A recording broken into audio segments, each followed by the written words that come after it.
Well, tonight we've got a lot to discuss. We've got, there's Jurassic World Rebirth, of course. We've got some box office stuff. We're going to talk a little bit about Scarlett Johansson. We're going to talk about Mega Movie Summer, maybe even Jurassic World Evolution 3, Steven Spielberg. I don't know. There's a lot to discuss. I am Brad Jost, and what is it? I feel like it's been a year. It's Let's Talk Jurassic.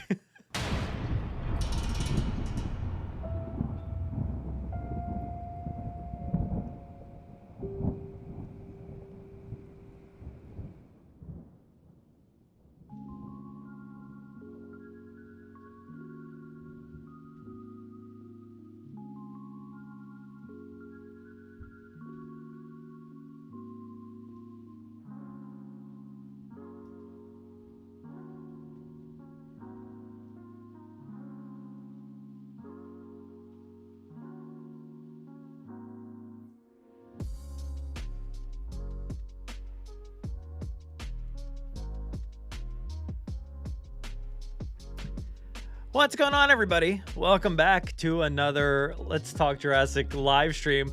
I feel like it's darker in here today. I guess I forgot to turn up my my ring light from the mood lighting that I usually have on the Forcecast. So you get a little bit of a darker stream tonight, but it's like an after hours. Let's have it be an after hours event here. But welcome, everybody. Welcome back. Glad to have you here once again for the Jurassic Park Podcast live stream. Thank you all to our returning viewers. Appreciate you guys each and every time coming back here, even when I don't post anything about this until 15, maybe not even 15 minutes before, 10 minutes before. I appreciate you stopping by and tuning in. And if you're new here, this is what happens. I get down here last minute and I post this and we start going. And if there's any lurkers out there, I appreciate you all as well. Keep doing you. If you want to step across that line and say something in the chat, I love it. I always love it when new people pop in here from time to time. And it looks like, maybe there's it could be here some tonight. I just got to do something real quick on my end. I did my best to share this one around with the last minute assemblage of all this content and everything that I have to talk about tonight, but we've got a lot, so get ready. But I do want to shout out some people here. We got Steve here. What's up, Steve? There we go. How's it going, Steve? Siaka, whoa, hey, good to see you back in the chat here tonight. I don't know when the last time you popped in was, but it's been a little while. Glad to see you here. We've got Chase. What's up, Chase? Hey there. Nice to see you here. What is that? Is that an amber piece of amber there with a mosquito in it? I like that. Jurassic Souls, thank you so much. You're just the best. Appreciate you supporting the channel. And you said, what's something you liked about Rebirth and something you would have liked to see? Yeah, let's just do that right up here at the front then. All right, so something I liked about Rebirth. Yeah, it's been weird. First off, let me just dive into this first. I feel like I've said this a bunch of times that it's been a little weird for me, not totally appreciating Rebirth like everybody has been. But I think I'm getting to that point where, like, all right, we can start talking about this movie a little bit deeper as we go along here. We can start talking about the things we liked, like, in detail, the things we didn't like in detail, or, piece everything out so it's not just, like, such broad concepts.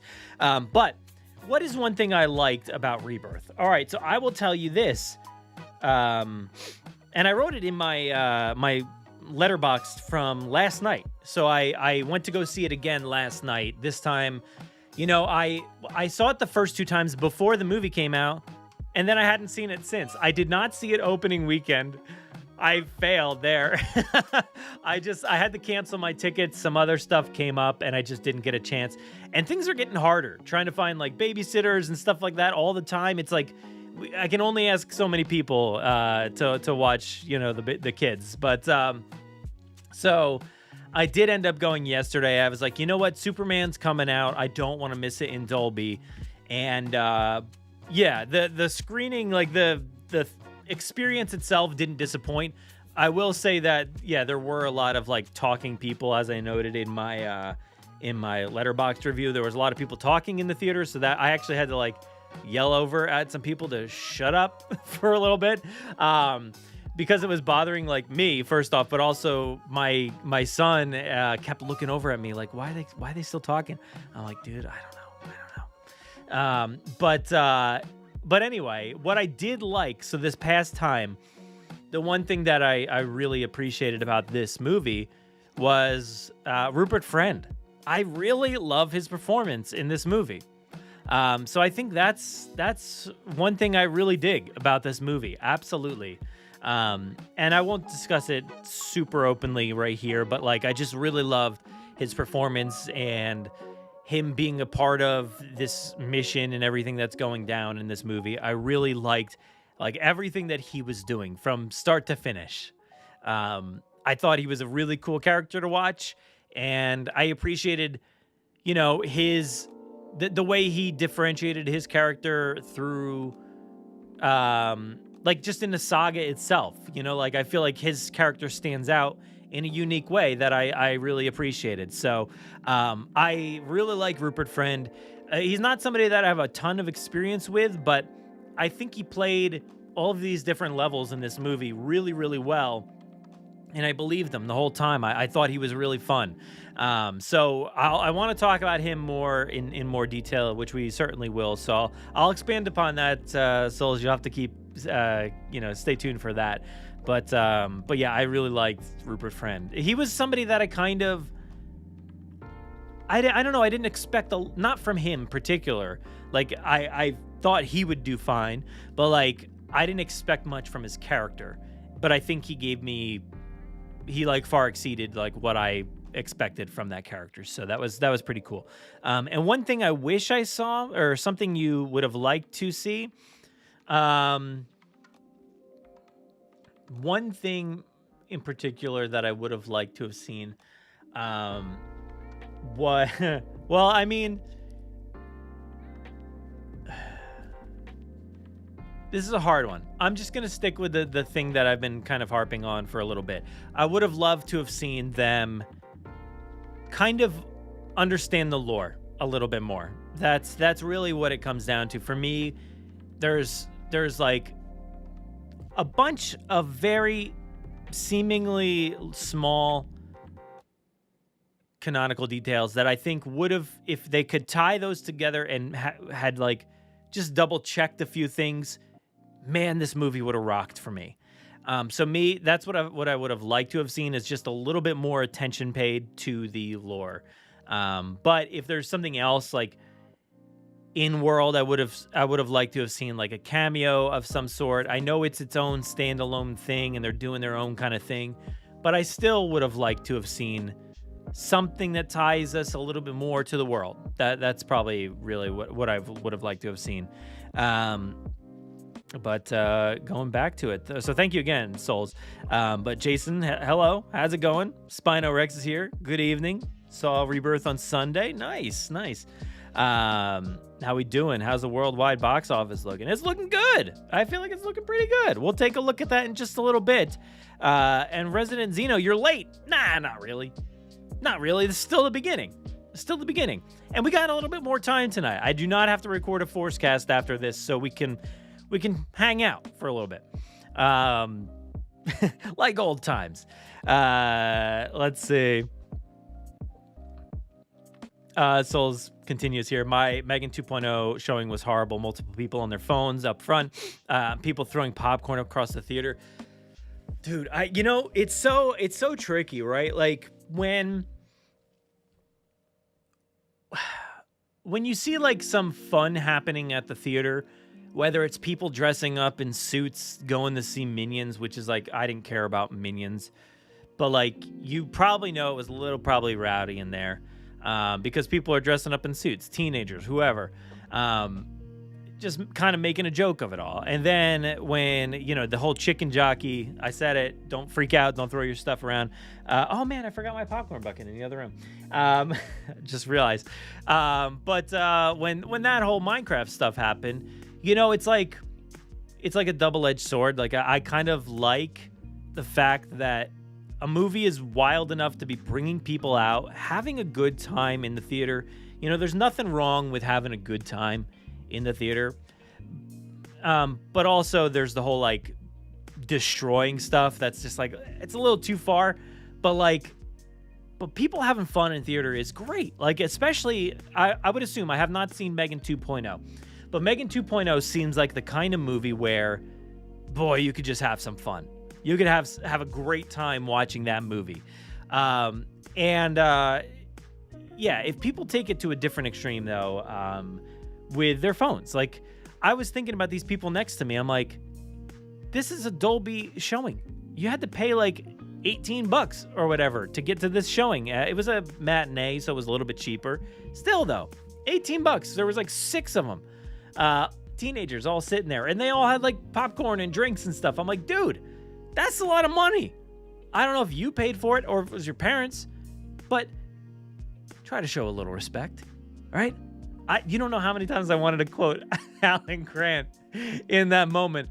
It would have just went way over their heads, just like that quote. You know, I could have done that in the theaters, and it would have went over their heads as well. Every comment could be a reference to Jurassic Park. Sometimes life just finds a way. But throwing popcorn, just randomly. I don't know if Megan 2.0 called for popcorn throwing. That's a little weird, but the chicken jockey thing, like, I kind of get it, but like it's just like, it's making a mess, and theaters aren't the way that they used to be. So it's weird. But following up on the Martin Krebs of it all, Martin Krebs is such a fun character. Loved Rupert's performance and loved the nods to the Lost World novel. Absolutely. I saw him in Companion, and he plays a wildly different character. I don't know. I didn't see that yet. I want to, but I saw him in... I don't know what it was. What were those movies? Were they like...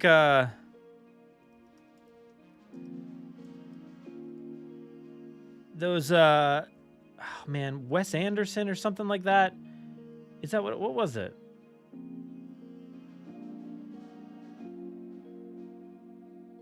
Oh man, I can't remember. Wes Anderson. He put out like a bunch of different things on not Disney Plus, but Netflix, and he was in at least 1 or 2 of them. So I saw him in those, and of course I saw him in the Star Wars show Obi-Wan. But outside of that, I don't really know a lot of his work. So he was a lot of fun to watch. My letterbox, just look for my name, Brad Jost. That's me. Siaka is curious if Chaos Theory is going to acknowledge the movie. Yeah, I mean, I think it's pretty much done at this point. So I don't know if they would have gotten like a little bit of a heads up. But even still, there's nothing really to acknowledge at this point. I think, instead of doing like, how we got Camp Cretaceous, that title made sense for that plot, right? They're stuck on this island. They're a part of Camp Cretaceous. They move up, they graduate. A few years later, now we've got Chaos Theory. Chaos Theory, goes through this certain amount of time up to Dominion, which I assume, season, what are we on, 4? Whatever. Should be the final-ish season of this arc, right? It should be the final season of this arc, at least. But Chaos Theory is a show that works past that, to me. Like, we could take a little bit of time off, or whatever, and maybe not even, and just continue the thread. Like, you don't even, like, it could be 2 years later. I don't know. Actually, that depends. If we want to really think about how long it's been in between Dominion and Rebirth, then it's gonna be kind of wild, kind of deciphering what should it be. Should it be 3 years or should it be 5 years in between these two things? Because the synopsis certainly told us 5 years, but the movie's telling us 3 years. Unless you wait 2 years and you watch it in 2027 and then it's like, oh, they did wait 5 years. That bothers me. movies that just say present day. I was just watching Steven Spielberg's, which I got to put on my letterbox. I did not get a chance to do it. Close Encounters of a Third Kind, right? When was that movie made? Let's see. 1977, dude. All right, so that movie's made in 1977. It says present day on like one of the slides. And it's just like, what am I supposed to do with this information? What year is it for me, for us all in this movie? For me, what's happening? Is it 1977 or is it 2025? I really don't know what to assume. So I really wish we could just kind of get rid of the whole present day. Steven Spielberg, I know you know what you're doing, dude. But let's get rid of that. We don't need that. I know that was early in your career, 1977. You know, you came off of Jaws. You made some good stuff there. And Close Encounters, you know, you're kind of getting your gears, you know, into motion here. Figure it out. Don't do it anymore. I don't know. I'd have to go through the whole catalog to see if he has any more present days. But Gareth Edwards does it in this movie. And it's like, yeah, okay, it works for right now when we're watching it. Or maybe not. But I really wish we could get rid of that because I just wanted to say, whatever year it is, that's the best. Just put whatever year it is. Doesn't need to be present day. You know? Anyway, tangent. But chaos theory. Let's just pick it up and just like in between those 3 to 5 years, whatever they want to say it is. Just have more stories about the dinosaurs dying off or migrating or whatever. Tell us the stories. Does Biosyn Sanctuary, is that like, you know, because a lot of people are like, oh my God, every dinosaur we've ever known is now dying or dead. Like, tell the story that like, okay, maybe Biosyn Sanctuary is okay. Maybe Manticore Island is okay. Certain areas are fine. So that I think would be great. That would salvage a lot of like ill will. I think maybe Rebirth could have garnered from, hardcore fans of all of these different materials. So yeah, I would love it if they kind of pick up the pieces in between and then eventually maybe a future series or something, you actually touch on like any Rebirth Island kind of stuff, you know? But we got Jocelyn here. What's up, Jocelyn? Would have liked to see the dinosaurs battle it out. Yeah, I would have liked to have seen a battle. That would have been pretty good. I would have liked a battle maybe 15 minutes before the end of the movie. There was a good opportunity for like a battle right there. We got S Little here. What's up, S Little? Mighty man just got off of work. You're late, barely late. Who cares? What's happening? Just talking. Haven't really gotten into anything yet too much, but just talking.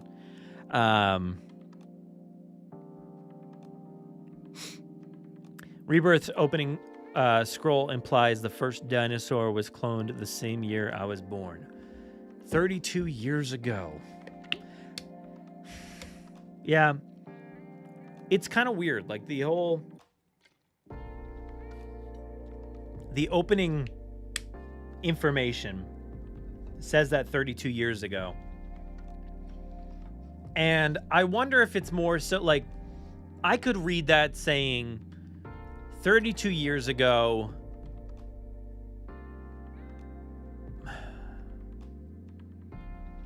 I don't know, like 32 years ago, like the world, but it wasn't really. It was only like a handful of people saw that the world had changed and dinosaurs were brought back to life.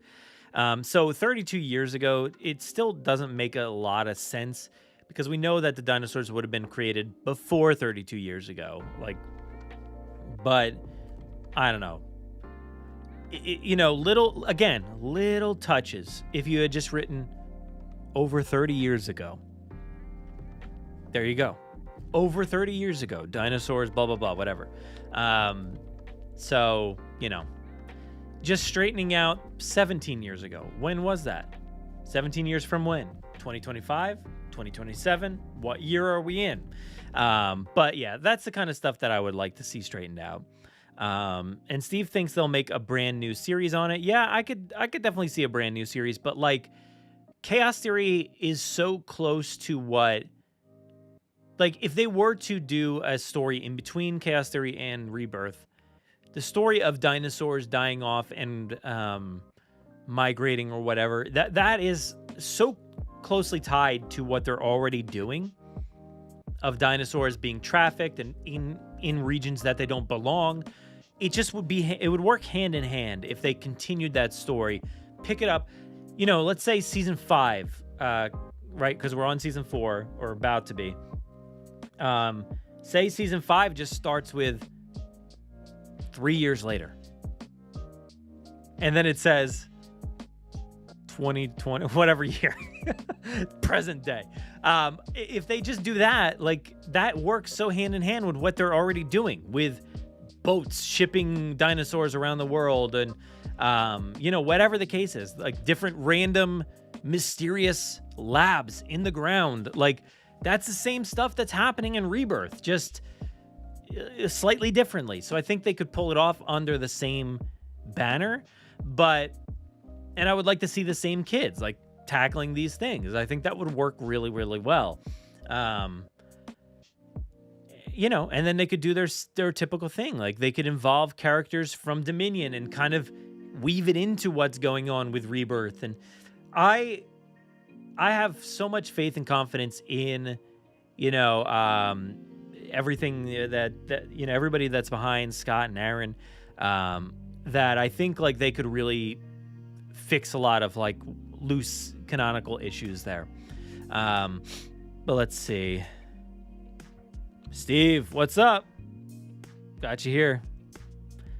Crichton Middle School was nice. Yeah, I did like that. What's up, Dale? How you doing? I've seen some reviews say that they feel like Rebirth was 2 films. The Mercs, or The Family. If they did go with just one storyline, which would you have preferred? To me, it doesn't really feel like 2 stories, so it does feel like 2 stories in the sense that there's two goals here, right? This family wants to survive, and this team needs to gather DNA. Like, they just want to get home. Everybody wants to get home at the end of the day. They want to make money. He wants to make money. You want to make all the money. And everybody wants to survive. But I think, to me, it's not 2 storylines. It's 2 storylines in the same way that, like, The Lost World has, like, hunters and gatherers. Or JP3 has, Alan and Billy just kind of tagging along. But then there's also, we got to find Eric. And Jurassic Park, it's got like people that want to keep this park operating, people that just want to see it and then realize we got to leave. So to me, it's not like crazy that there's 2 separate things going on. Movies are just like that. So to me, it's not 2 storylines. I don't think I would separate them at all. But, if we had to do 2 separate movies, I would watch them both. I really like both of the stories. I've seen a lot of people say that the family is so like underwritten and just not done well. And I really disagree with that fully. I had that in my mind. As I was watching the movie last night, and that logic didn't work for me. I felt like they were written perfectly fine. It's a pretty full story for them. This capsizing story, the family dynamics between the boyfriend and the family themselves, what they're doing there, why they're doing it, that all checked out really well. The fact that they need a little bit of saving and they get into these dangerous situations, and there's the little dynamics in there as well. I thought they were written perfectly fine. Like, I had no real issue with them. Yeah, Siaka, I've mentioned that before. I don't know if we talked about it last week or on the spoiler podcast, but that's just so strange. Why does it have those designs? Like, I don't understand that. Yeah, it wasn't created with lore in mind at all. It's like people are going to, more people watch this movie that don't care about lore. That's a fact. That's absolutely a fact. That more people are watching the movie that just want to watch dinosaurs chomp. And it's interesting. I have found a lot of reviews recently that are like, people are like, dude, I don't care what it is. If I see dinosaurs doing dinosaur things, I'm down. And I'm like, yeah, that's cool. But like, I also want to see like the Jurassic stuff, like the lore stuff. I think a lot of people don't care about lore, that are just fans of watching dinosaurs chomp things and destroy stuff. Yeah, it's weird. It's weird to have people kind of look down on this movie or this series at least as it should just be dinosaurs eating people. But we also have like Marvel's interconnected universe and Star Wars doing their interconnected universe and DC trying to kick off one. And so Jurassic's just like, oh, there's a story? Like people are just like, this connects? Who cares? Did I see a dinosaur chomp? Good. Like, to me, I don't understand that because all these other universes are allowed to exist and do their crazy, interconnected stuff. But Jurassic doesn't have that like kind of leeway for general fans or audiences reviewing the movies or whatever. People just kind of blow them off as if like, and I guess I'll do it right here as if it's like a Transformers movie, like that to me is what this version is. Transformers do have their lore and stuff, but that franchise really got off the rails, right? Like, I feel like it could have had this very grand interconnected thing, and it tried to, but I feel like it went severely off the rails. You could say that, I guess, about Jurassic, but I don't know. To me, it's not exactly the same.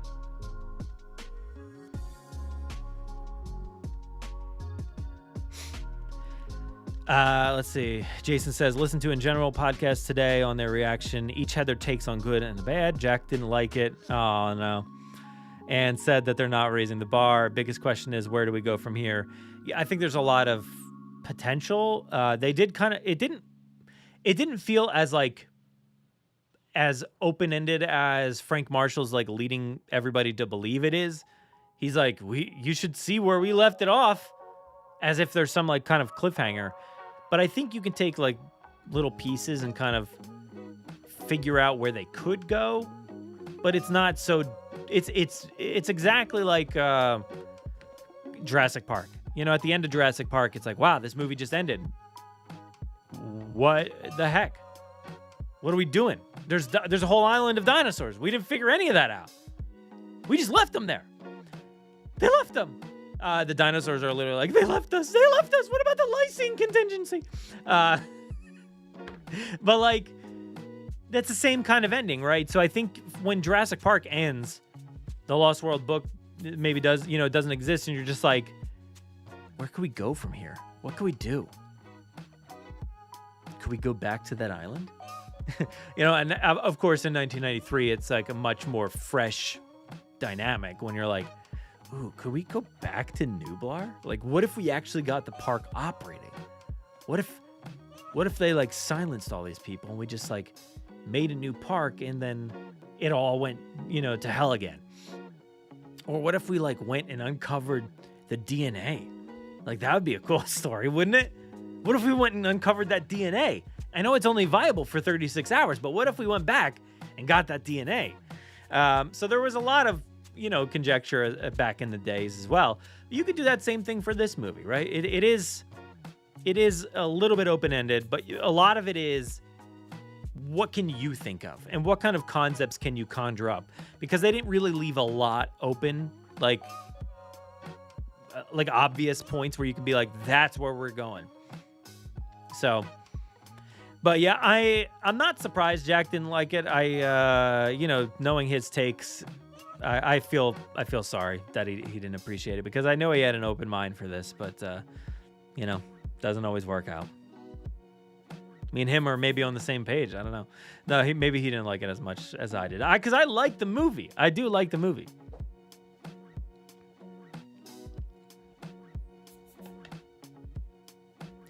Yeah, I am absolutely right, Siaka. I don't know what about, but I am. I'm absolutely right. I hope you're not. I hope you might not even be talking about me. But I am absolutely right.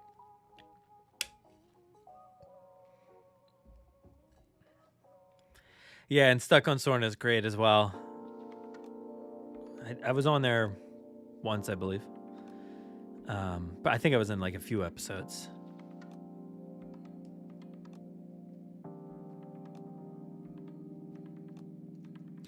And Survival is getting made. It's still going. Don't worry about it. It's on the way.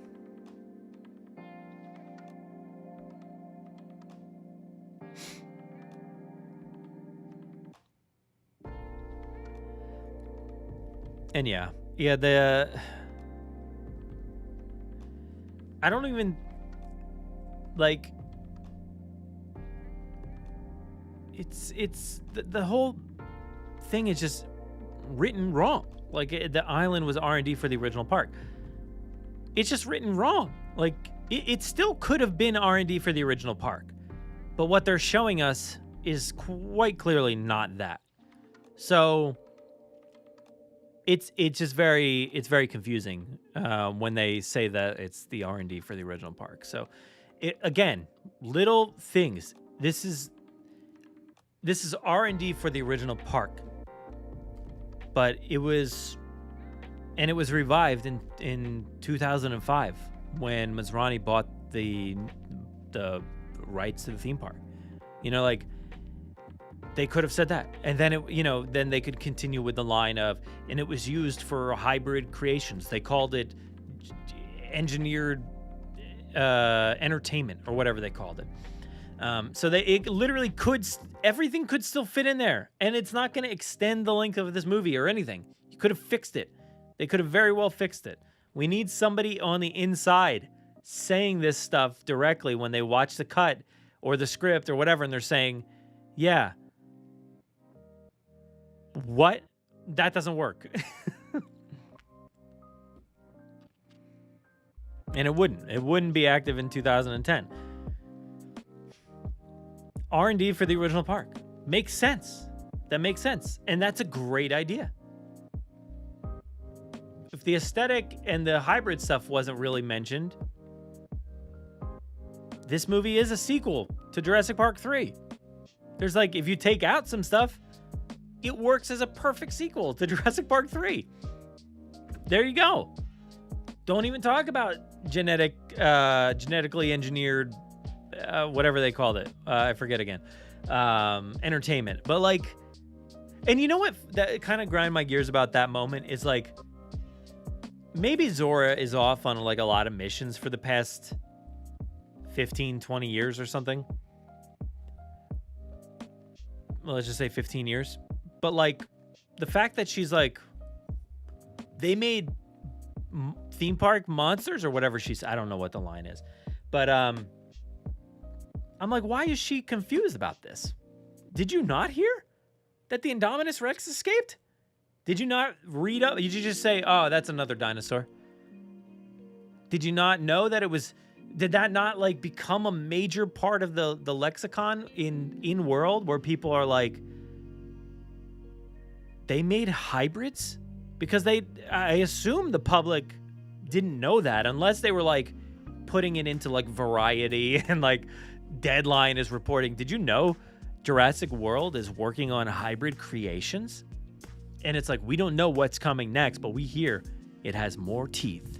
And that's the headline on Variety's website. And I don't know. Did anybody have an inkling that they were doing hybrid stuff on the outside? I don't think so personally.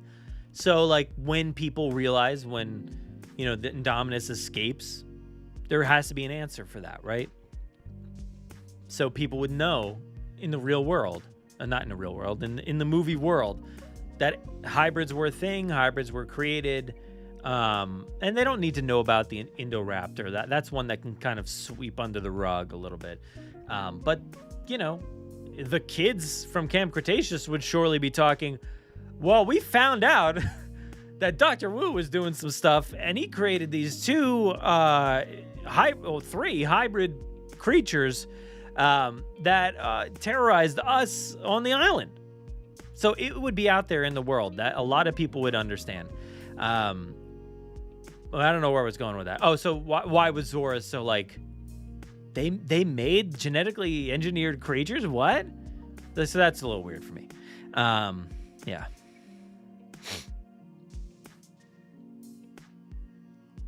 Yeah, and I mean, that makes a lot of sense, but fix it. It's not like, it's just it's not like, I'm not blaming you, Jason, but like what you just wrote is like my kids coming up and just like saying, well, oh, they spilled milk on the couch, and then it's like, well, clean it up. And they're like, yeah, but it was on my leg, and then it tipped over, and then it's like, yeah, but he pushed me, and then it's like, oh my God, just fix it. Like, just get a towel. Like that kind of thing that like, it doesn't need this crazy explanation as to why. Like, we just need to fix these issues before it gets into the theater. But yeah. And, well, the fact that Jurassic World was destroyed 1 week after Christmas should also be significant. Yeah. And you know what? I was thinking about this 1 week thing the other day, because this is one thing that has bothered me for the past, how long has it been? 10 years. When does Jurassic World take place? It's another thing that like a lot of these issues in Rebirth we've complained about here. While absolutely loving Jurassic World, it's very easy to just say like, what the heck? There's absolutely no Christmas decorations. You've got some Christmas music in the airport. I guess 1 week after Christmas, there's snow on the ground. But that's it. Then but it's 1 week after Christmas, so this is just in between Christmas and New Year's for some reason. It's just a whole weird... there's other weird timeline things about it. I forget. It's been a long time since I've researched the week after Christmas thing. But it's just weird, the fact that they have to, like, mess with these timelines, and it's not so easily identifiable.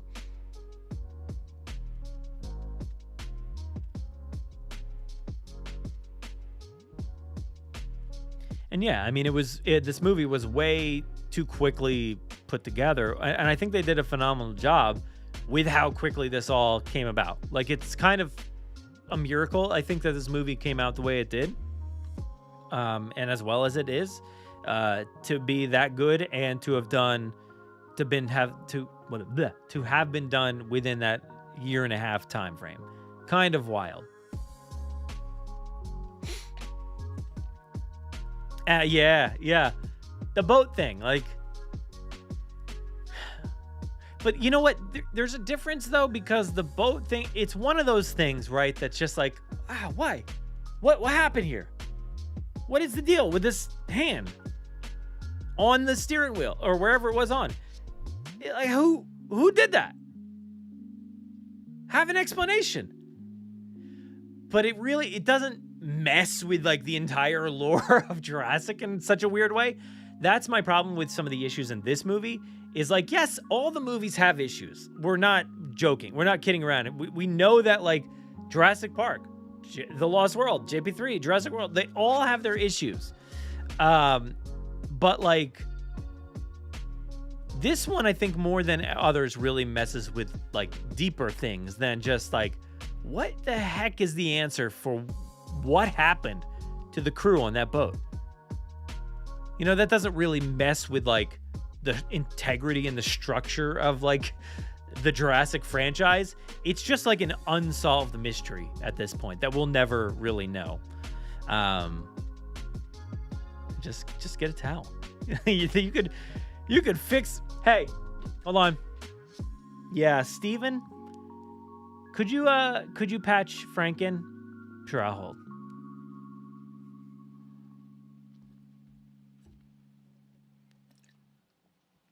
Hey, Frank. Steven's there too? Could you just get a towel? Yeah. That's all. Thanks. Sorry, wasted time for all that. I waited so long that I almost forgot what the punchline was going to be.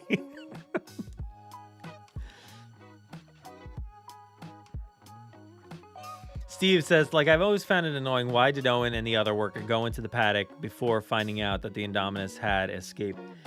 Did they go in before the Indominus, before they knew that the Indominus escaped? Because in my memory, if I'm thinking, I feel like it was like, check the infrared. There's nothing in there, and then they go in. Is that wrong? It could be wrong. I don't remember. But like, if they don't check the infrared and they just already were in there, yeah, it's a little weird. But like, still. But anyway, we do have topics to discuss tonight. What time is it? Oh, it's not. We've been doing this for almost an hour and I haven't even touched a single topic. All right.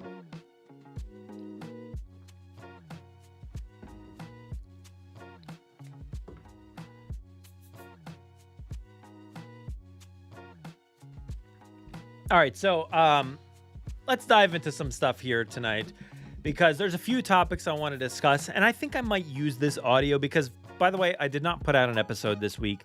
We had some issues on the back end with the host.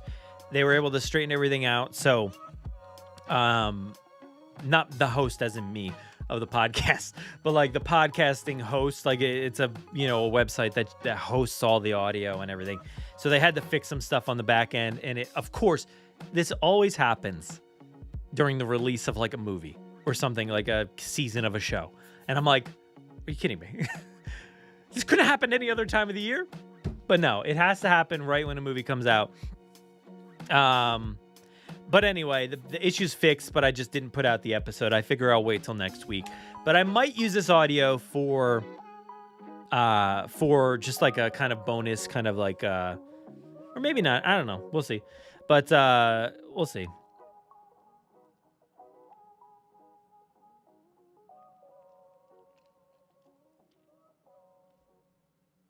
All right. So let's go ahead over to...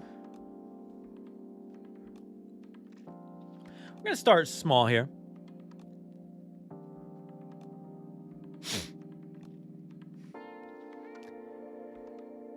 Now, this week...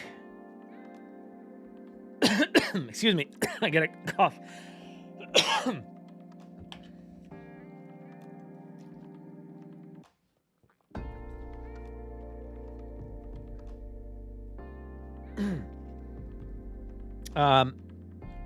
Trying to get rid of this terrible tickle in my throat.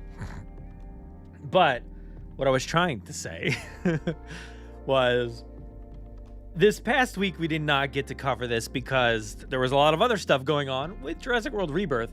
But Jurassic World Evolution 3 finally is removing the AI-generated art after a lot of backlash from the different fan communities, whether it's Jurassic or gaming communities. It was something that really hit the fan as soon as this information was revealed during the, actually it was revealed in the, what was it called? The Steam website, where you could find out that this was going to include AI artwork. And it sounded like it was basically just going to be for the, like the scientists and things like that. But people, really came out for this, that they decided we are going to remove this completely here. So that is very, very good news, because it was one of those things that like I reported on, and I had a chance to watch this game footage before the whichever gaming event happened recently. And I was really excited by what I saw from the game, but followed it quickly up with this generative AI stuff. And I was like, oh, it's a bad time to be talking about this right now. But there's some information here. It says from Frontier's official Steam forums that says, we have removed the use of generative AI for scientists' portraits in Jurassic World Evolution 3 following some initial feedback. The teams are continuing their diligent work on the game and are very much looking forward to launching on the 21st of October. So, yeah, there was a ton of feedback, and, it was something that I had reported on the podcast, and I was just like, it makes me feel a little weird having to report on this, and I feel bad because, like, they gave me the chance to look at this early, but I cannot ignore the fact that this AI stuff was happening when they could have paid somebody. And I specifically made a bit of a funk about it just because the gaming industry is going through a lot of pains at the moment with a lot of layoffs and stuff like that. So having AI-generated stuff be a part of the game was a real tough feeling. But I did want to report that the AI-generated stuff is being removed, and we do not have to worry about that anymore. Now, whether you do still have weird feelings about this game, that's up to you. But it's out there now that they are not including it in Jurassic World Evolution 3, so that's a good thing. But anybody have anything to say about that? Steve says, good move. It just seemed unnecessary. Yeah. Absolutely. It felt very unnecessary. We've talked about this a lot. Like they've gotten like likeness rights from a lot of like at least a few real people. Why couldn't they have done it for a few more real people? How many scientists do they really need to AI generate to be included in this game? I don't really know. They could have called up any Jurassic fans and they've been like, yo, use my face. Go ahead. I don't care. They could have used any of the developers. They could have just paid somebody to create them. So yeah, it was a very unnecessary thing, but yeah. And yes, the Loki Ceratops was revealed for Jurassic World Evolution 3 this week. I have no idea what that is, but I did hear about that. I did not include that in the news this week, but yeah. But good news for sure there. I wanted to report on that because I missed it over the course of the past few weeks. But let's move on to the next piece of news here. Look, it's the big news. Jurassic World Rebirth opened up with a global total of $322 million. That's pretty good. I think that's pretty good. It is apparently the second biggest opening for a Jurassic movie, behind 2015's Jurassic World. You know, I find it interesting that we now have to be like 2015's Jurassic World. We need to really differentiate all these different Jurassic World movies now that we're so far into this series that we have to put the year before them. See? I told you, Steven Spielberg. You got to stop putting the present day. Present day's Jurassic World. But yeah, so 322.5 million worldwide. And it just kept going up over the course of the holiday weekend there. It started off like pretty low. I forget what it was. It was like initially like somewhere in like the 115s to 130s, like somewhere in that range. And then it went up. And then it went up again. So they did rack up a decent amount of money there. So it opened up with 147.8 domestic over 5 days, 174.7 million foreign. So yeah, pretty good. And let's see. It says, yeah, it says somewhere about Dominion. Through 10 days, 2022's Jurassic World Dominion had a 386 million global take. So that is after 10 days. So this was only like the 5 days or whatever it was. Yeah, over 5 days, it had 322.5. So that's pretty good. It's going to be interesting to see what happens from here on out because we do have Superman right around the corner, and that will surely have good word of mouth. It seems like everybody is absolutely loving it. I've seen all of the Letterboxd takes are usually like pretty much 4 stars, maybe more. So it's doing pretty well. It had some early screenings, and a lot of people liked it. Some, news outlets and stuff like that have been reporting on it as well. So I'm pretty excited for Superman, but I think it's definitely going to impact this take. But I do think it will. Like, Superman does not seem to be like it's going to be opening higher than what Jurassic World just did. But who knows? But yeah. I don't know why you're paging Dr. Brad X. Oh, for my tickle in my throat? Wait, what? Brad, what did I do? Hey, Greg. I feel like, who, me? What did I do? That guy's a creep. He's giving me the creeps. Anyway.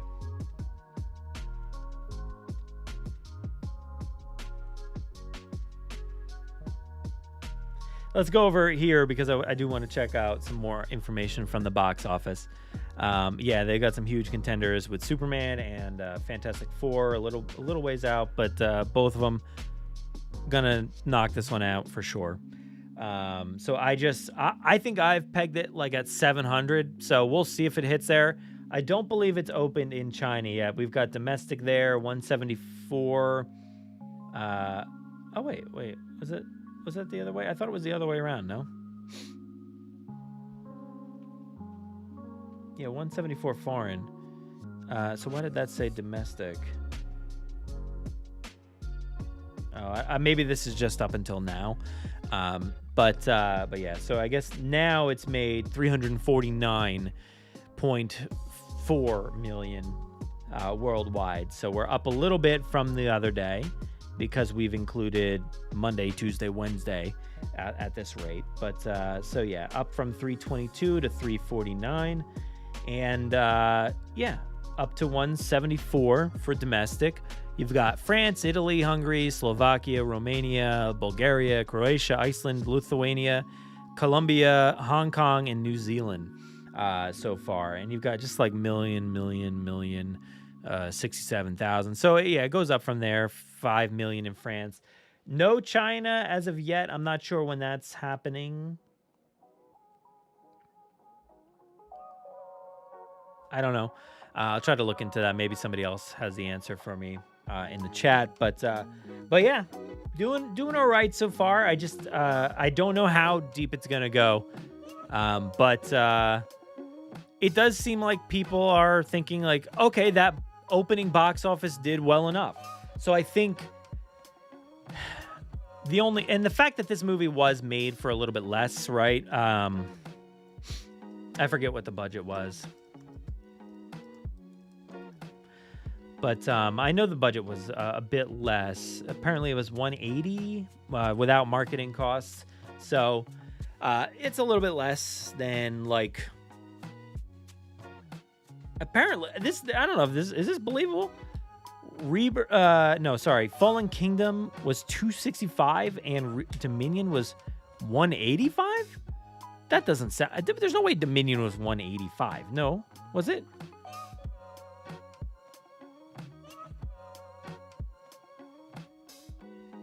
I feel like with all the COVID stuff, that would have like ballooned the budget for Dominion.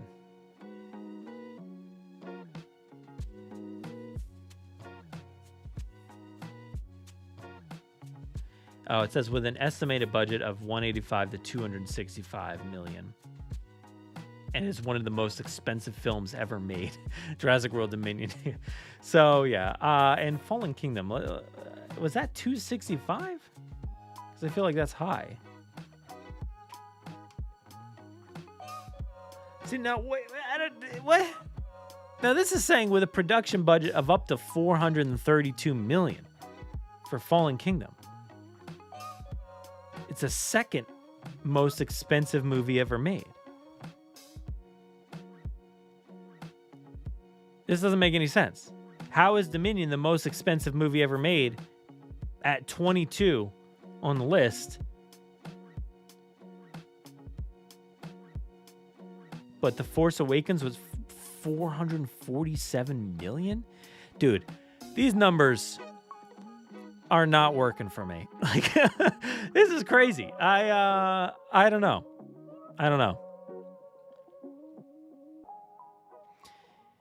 Yeah, and you know what? Like, I think what they should take away from this is we released at the wrong time. Like the opening weekend, great. I think it's fine. It's doing well. But they needed more. They needed more weekends. They didn't need one weekend. They needed and it's like, but those are like Superbirth. That's like, it's too much of a similar combo. It's the same audience. A lot of it, like a lot of crossover with action, PG-13 kind of action oriented films.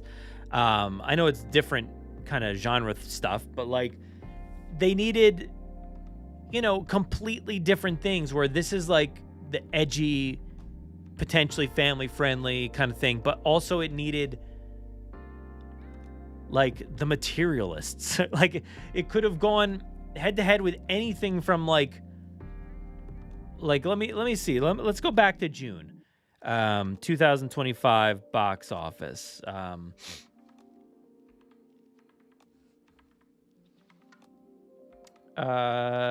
So How to Train Your Dragon is Universal. We wouldn't want to go head to head with that. I think they should have put that somewhere else, because that was also contending with Lilo and Stitch. This summer is just like a mess with like overlap. So yeah, I don't know. I feel like you couldn't have done that. So Mission Impossible, it would have been similar. F1, I think F1 could have probably went somewhere else, like completely. But I know that's not a Universal flick. But let's see, what else did Universal? Anything else? Megan. But like, if they had gone head to head with like, I don't know, Final Destination Bloodlines or something, like Sinners would have been bad if they went head to head with that. Thunderbolts was, I think, in June maybe, or when was that? End of May? I don't remember.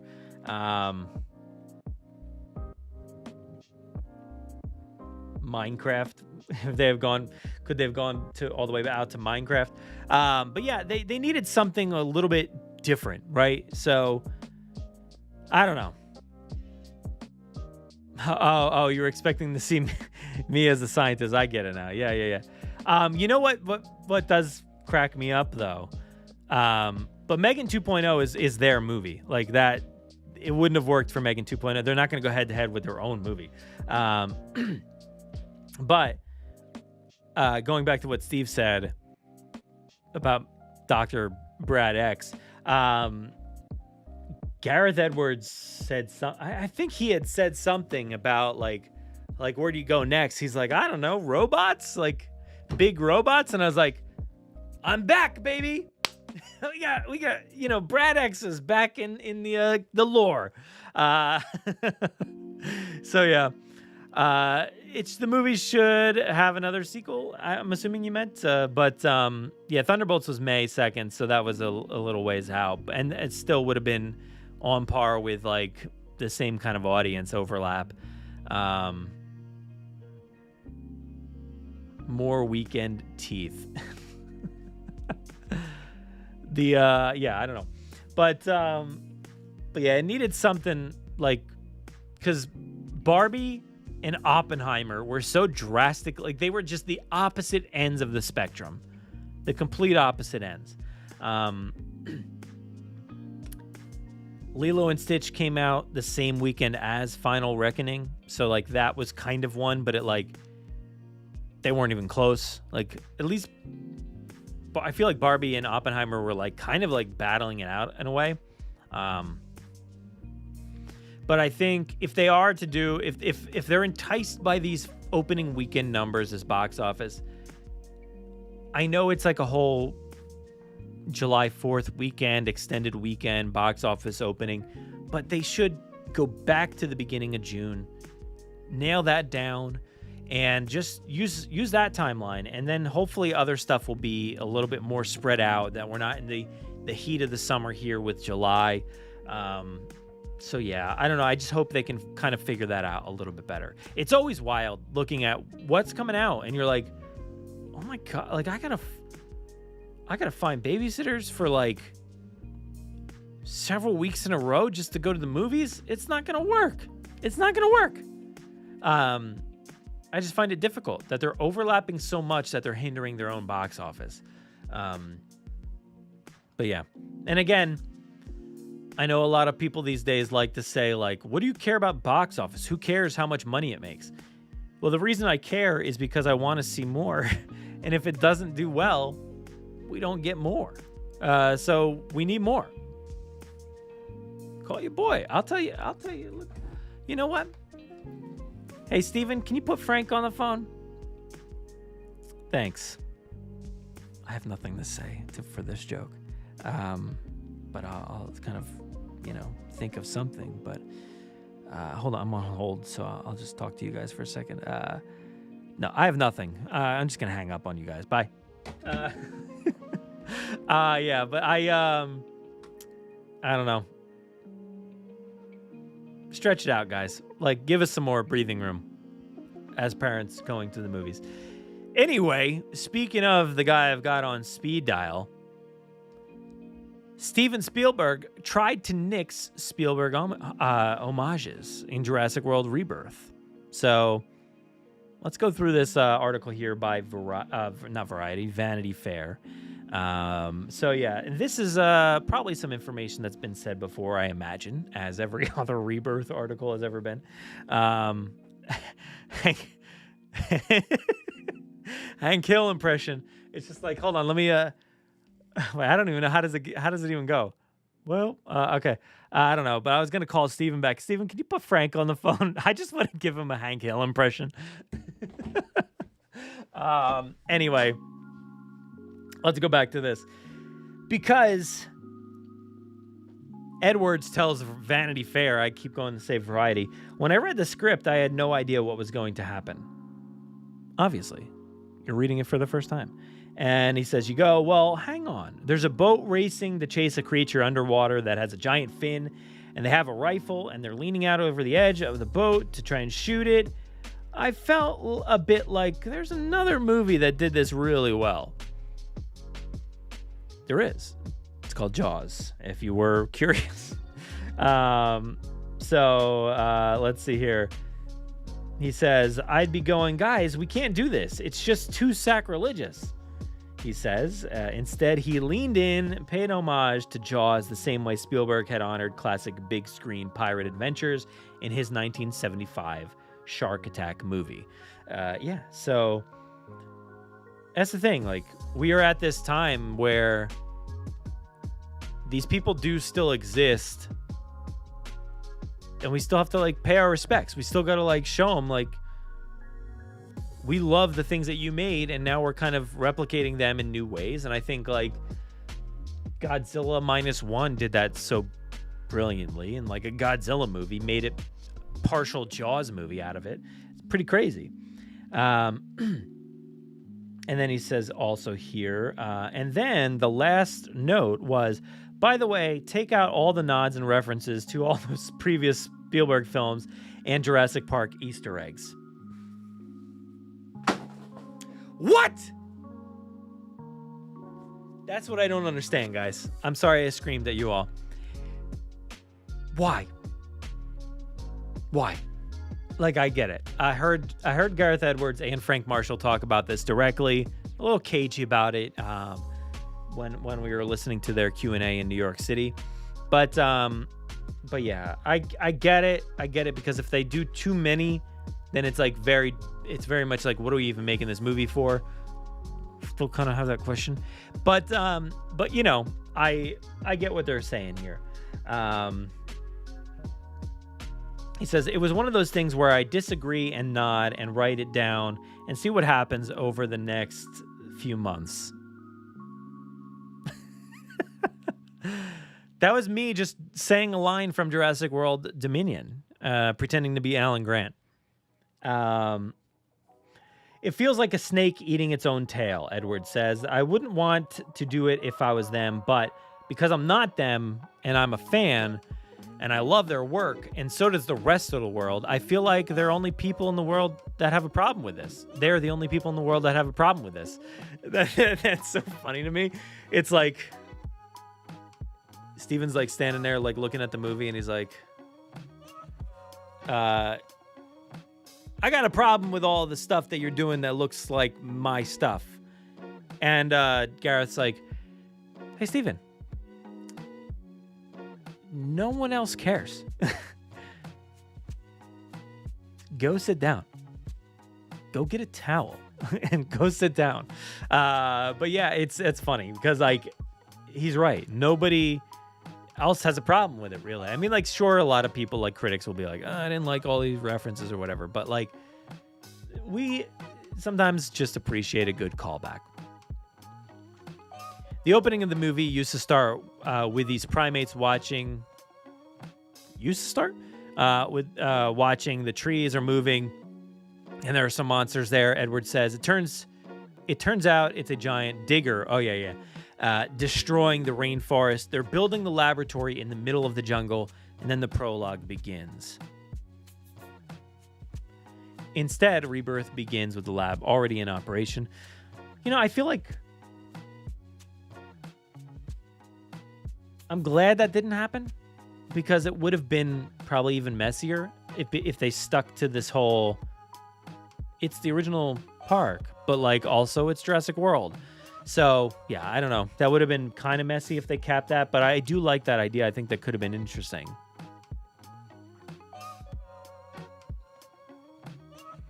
He says, we mocked... oh, no.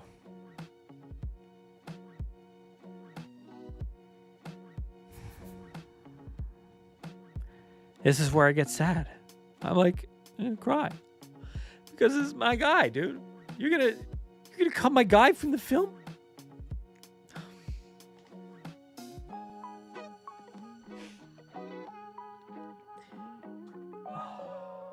You're gonna cut my guy, dude? You're gonna cut my guy from the film? How are you gonna do that to me? How are you gonna cut my guy from the film?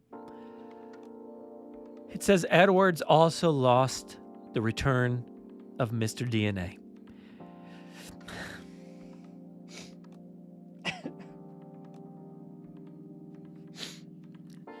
The animated double helix. Hold on. Steven?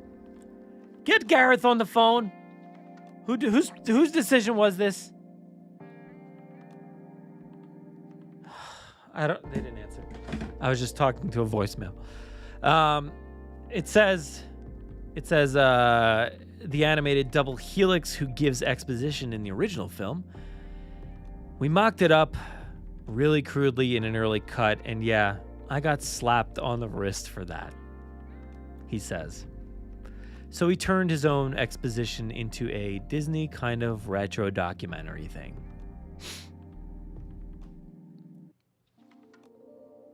Got slapped on the wrist. Gareth? Hey, is this you? Yeah, okay. I need the information. Who slapped you? Was it Frank?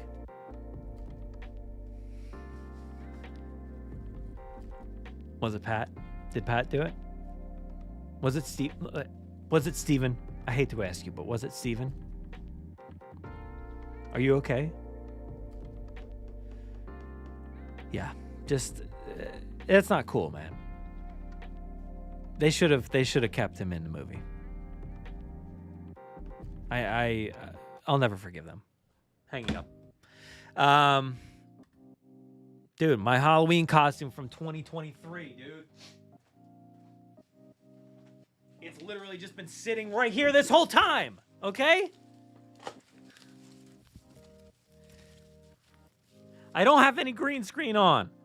So this just looks ridiculous. And I still can't see anything. Oh, now Alexa's talking.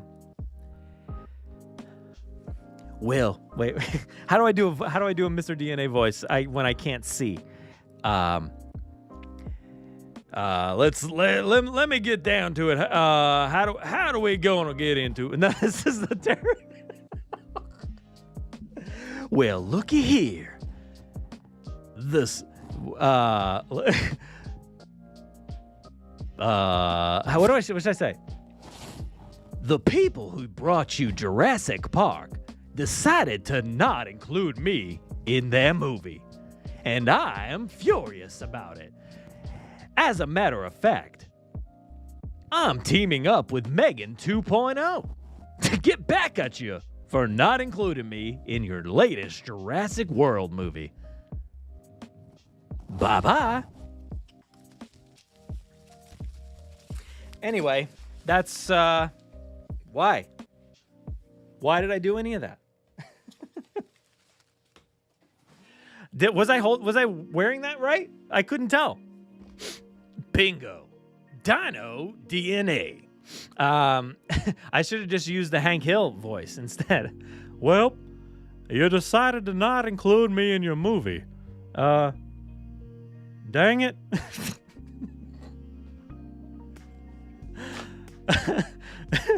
I don't know. What was I talking about? Oh, yeah. So it just would have been Mr. DNA just saying, can you believe that dinosaurs have died off in the past 3 to 5 years? Neither can I. Who knows? Well, that was really aggressive, Mr. DNA. When I have to do the Mr. DNA voice for Ms. Mills, Jurassic World series, I'm just like doing take after take after take, trying to nail it down. I have to re-listen to the entire Mr. DNA sequence in order to like really get the voice down again. So to do that one on the fly, it's a real tough one. But I think. I forget, was there a voice? I guess there was a voiceover. There was a voiceover, wasn't it? Rebirth? More like re-dead. Bingo. Life didn't find a way. Anyway, I feel like it would have been, it was very redundant, right? Dude. I can't get a sentence out because I'm just like getting so distracted thinking about Mr. DNA just voicing over this entire movie. Did you know the first dinosaur was cloned exactly 32 years ago? Well, 17 years ago, we had the original Jurassic Park. But guess what? It wasn't. It was Jurassic World. I'm going to be thinking about this for a long time now. The fact that Mr. DNA could have been in a Jurassic World Rebirth. It could have been the rebirth of Mr. DNA. But yeah, it could have been, but it was not. Anyway, they really over-explained the whole exposition of like what happened with the dinosaurs, what the deal is with our mission and all that stuff. So having Mr. DNA do it would have been like very on the nose, I guess. You know, that's why it was kind of like quickly heard in Jurassic World, right? Yeah. Did he ever make any other appearances? I don't remember. Yeah. I don't remember. If the next movie is not Jurassic World, Mr. DNA, we riot. Yeah, we should. The Revenge of Mr. DNA. You know what's really sad is like there could be a single computer that exists on Isla Nublar that did not get burned up and is just still operating off of geothermal power. And it's just Mr. DNA. Did you know the Dilophosaur? And then like he gets so tired of it after doing this for 3 to 5 years that he's just like, phew, well, that was tiring. No one has visited this park in ages. It's been 3 to 5 years, and no one's showed up. We only sold 125 tickets last week. No, Mr. DNA is the living proof that no one cares about dinosaurs anymore. No one except me, Mr. DNA. That's going to be the synopsis for the next movie. I got distracted by Jeff Goldblum and Laura Dern and Sam Neill on my screen here. Just playing over and over. I'm going to get copyright for this video. But like Mr. DNA, it's going to be the same synopsis. It's like people didn't care about dinosaurs anymore, but one person did. Me. And it's just Mr. DNA like really getting close to the video. Oh man, this is the kind of stream you live for, all right? Where you just do nothing for an hour and a half. Anyway, what is happening anymore? Yes. I want to get. It's too much, Mr. DNA talk. I don't think it was a good idea, but. Anyway, that was me doing Jeff Goldblum. If you weren't sure, this is me just talking nonsense for an hour and 27 minutes. It's like at the beginning of Camp Cretaceous when Darius wins the game and Mr. DNA congratulates the player. I guess logically it doesn't make sense to use Mr. DNA at a place that has nothing to do with InGen. Yeah, absolutely. Like that doesn't make any sense to me. So I'm glad that they didn't. But I probably wouldn't have been super offended, but I probably would have been like, yeah, it doesn't make a lot of sense, but whatever. It's Mr. DNA, we got him. But it is like very similar kind of thing. So that it's clearly an homage, like even without Mr. DNA, the animated sequence is clearly like an homage to it. I will say it's very unnecessary because we already touched on the fact that like it's using dinosaur models from the island that we're going to go to that supposedly people don't like visit. So like, I don't know. It's weird. Yeah, I just find it weird that like the dinosaurs in the video are like doing the same thing we see in the movies, which is strange. But yeah. Anyway, what else is in this article? Is there hopefully no more Mr. DNA talk?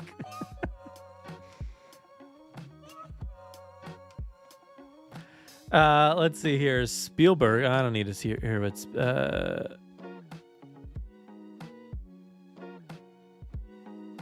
some of the Easter eggs are... Oh, man, I feel like I'm kind of like... Some of the Easter eggs are so well hidden that no one could possibly detect them except him. I'm just going to have to do Mr. DNA while doing absolutely everything. Maybe I should just do a whole podcast. The Mr. DNA Podcast. But anyway, it says, Quint, Robert Shaw's character from Jaws, the pedal that he puts his feet on as he's trying to wind in the shark, Edward says. There's an exact replica of that pedal in the bar at the beginning of the film where Mahershala is gambling. Trying to remember the pedal or the replica. And you notice there's actually, I noticed it felt like there was like Martin Krebs was very much giving like Belloc vibes when he arrived on the dock there, and he's got his like fedora on, and he's got like his very Belloc looking attire from Raiders of the Lost Ark. So yeah, that's the vibe I was getting from him. So kind of like another Easter egg right there. Maybe a lot of people didn't notice that, but I felt like it was. Do I have it? Oh, yeah, it's right here. Nothing fall, please. When your toys are very meticulously crafted, and you've got Belloc, he's basically the Martin Krebs toy. I can't hold it straight. What is going on? He just kind of just looks exactly like a Martin Krebs toy here. Just don't gray his hair up. But that's kind of how he looked. If you take the suit jacket off, He's just Martin Krebs attire. Beloche. Belloc. Anyway. Why are we so close? Let's go back to the article again. Let's see. Yeah, Indiana Jones vibes. It says it right there, but that's a different Indiana Jones section because they're talking about the Quetzalcoatlus scene. It says, I couldn't figure out how to do a cool piece on the edge of a cliff because I just felt like there's not much real estate. If the dinosaur comes back, I just don't know what you could do to hide. I thought, well, maybe it could get away with a cave or a carving on the edge of the wall, blah, blah, blah, blah, blah, blah, whatever. But hang on a minute. This is rated as Lost Ark.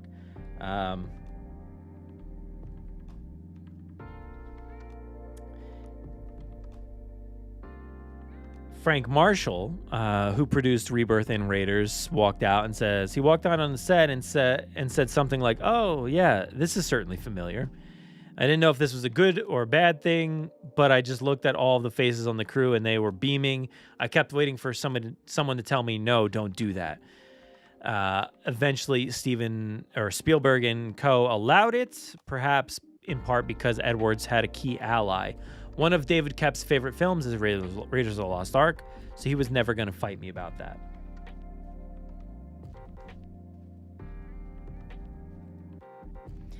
And here's some more. It says, it's about 30 minutes of an ocean section in our movie. We had an ominous, scary, foreboding music for about half an hour, and after 10 minutes of that, it gets a bit relentless. So I remember thinking, is there another tone we can go for here? I tried to find some tracks where it was just more pirate fun.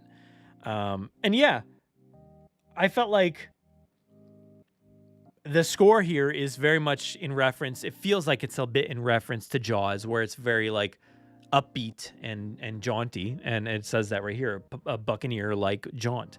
And it says upbeat, actually. It feels very much like a Jaws-inspired kind of score there with the whole, whatever the chase cue is called.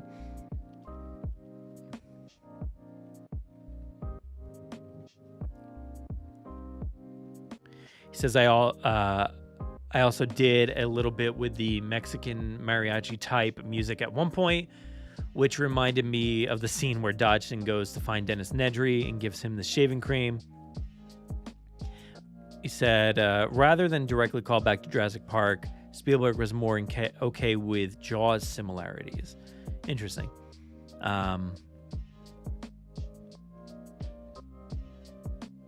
Did he cut that? I don't remember. I'm not sure what part that would be referring to. One day, on day one, both of us compared who's got the hardest job here. He's like, well, I've got to compete with John Williams. And I was like, yeah, so what? I've got Steven Spielberg. Yeah, that's pretty funny. I think we got the balance right in the end, and I think it's just a humbleness on his part. It feels like it's my version of an homage to John Ford, except this time John Ford asked me to make the film. So maybe it's just a little bit more awkward. But yeah. There we go. A good article. Good article there. Made for some fun. But and there were more. I mean, obviously there's the whole kitchen / convenience store homage, right? It's very much in reference to Jurassic Park with the kitchen scene, and then Lex going into the cupboard part at the end, and Isabella doing the same thing, just in a fridge. So very, very similar stuff going on there. Next up, Scarlett Johansson becomes the world's highest grossing lead actor after Jurassic World Rebirth. Crazy. Scarlett has officially become the global box office highest grossing actor following the release of Jurassic World Rebirth. It says she was catapulted to stardom, blah, blah, blah. Oh, she's ahead of fellow Marvel stars Samuel L. Jackson and Robert Downey Jr. Wow. Sam and Robert's figures stand at $14.6 billion, and Johansson has managed to surpass them with 36 films compared to Jackson's 71 and Downey's 45. Wow. And what was her total?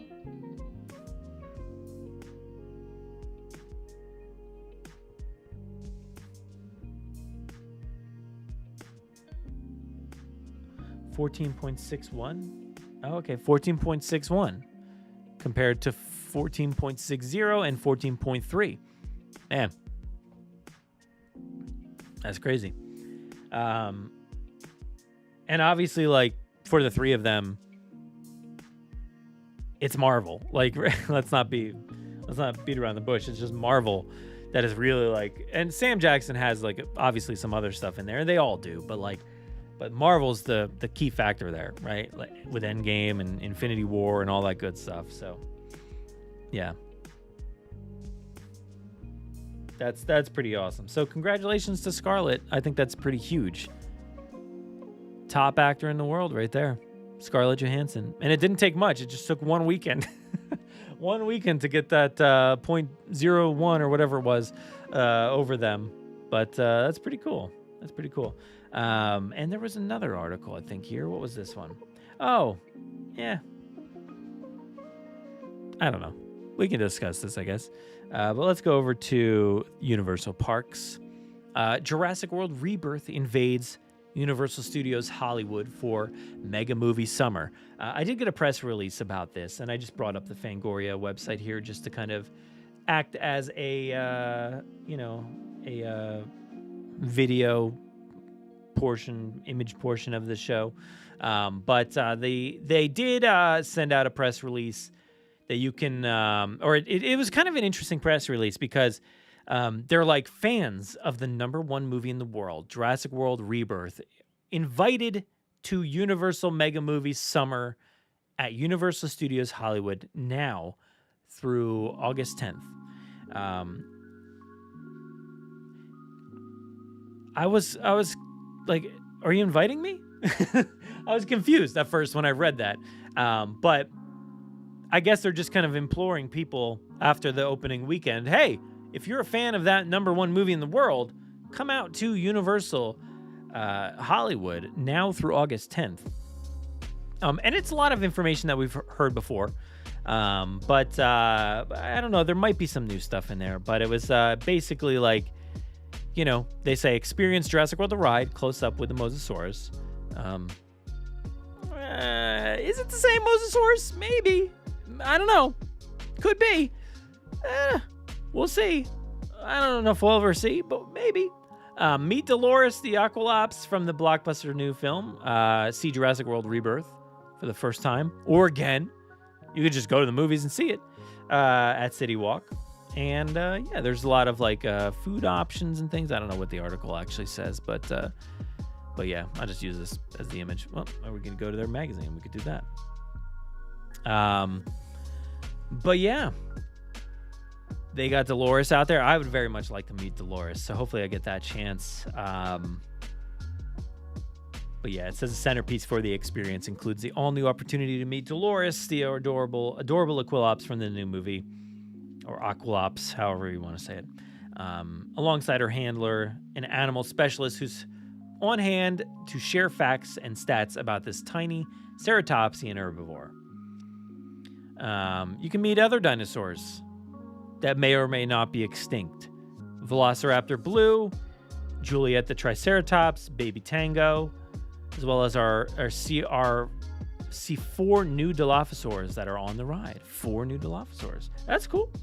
And then they've got the Spinosaur that you can see there in the picture in the boat. So that's cool. I'd like to stand there. That would be fun. Stand there. And then I don't know. Yeah, it says here if you want to go to City Walk, they do have, or this says theater goers will be greeted by a massive full-scale Quetzalcoatlus perched above an ancient temple. This exciting feature will remain at City Walk until July 21st. So, not long. I will not be seeing that when I head out to Hollywood. Darn. Dude, I just got really excited for half a second, and then I read the rest of that sentence, and I got sad. Because I will not be there by July 21st. Maybe they'll put it on the back lot or something like that. That would be nice. But no, it will not be there for the entire thing. You'd think they would like keep it out there until August 10th or like put it somewhere in the park or something. That would be nice. Yeah, that's a bummer.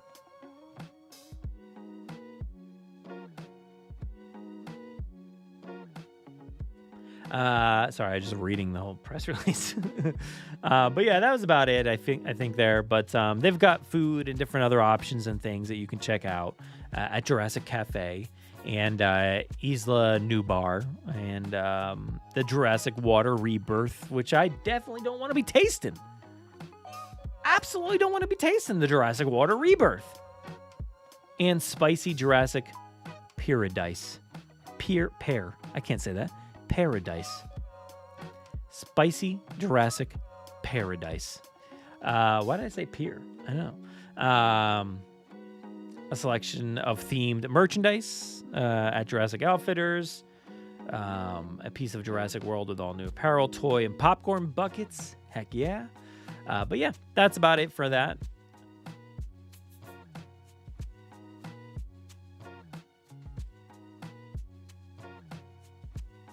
Anyway, that's all I got there. Let's go back to me for a sec.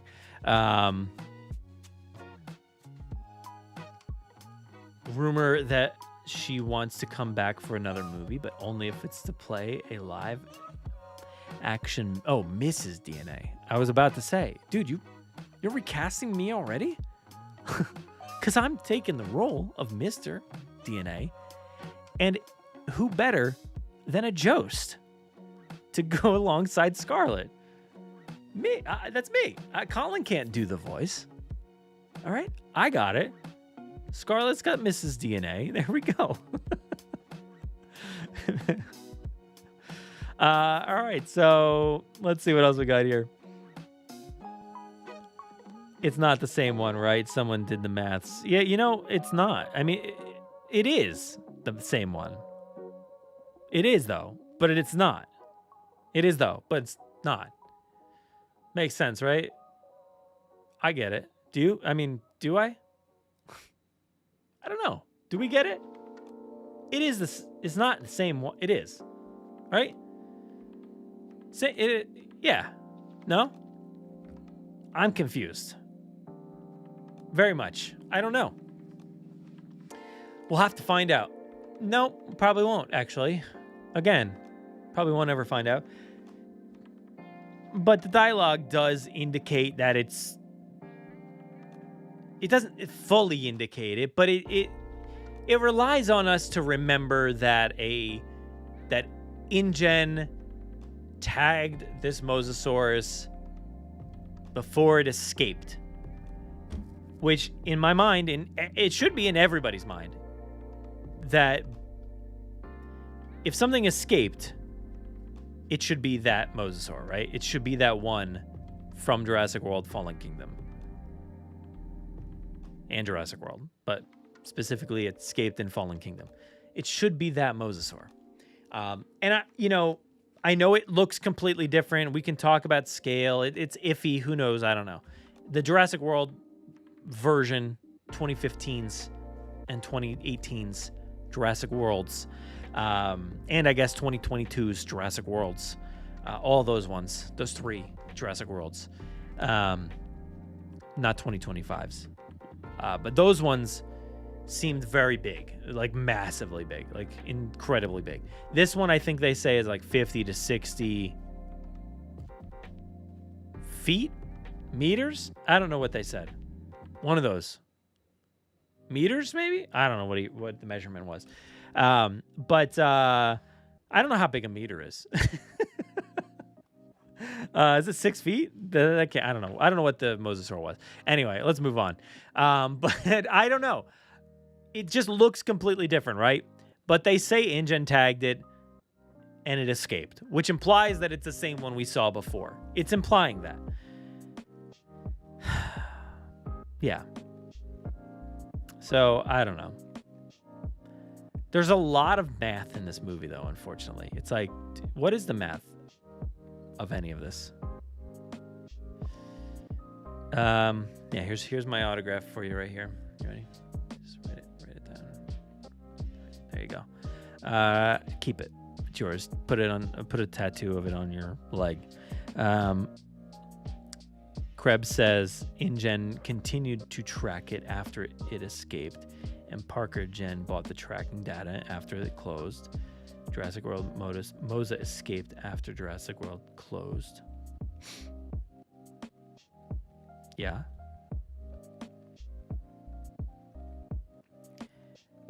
I mean, what did Swerve say?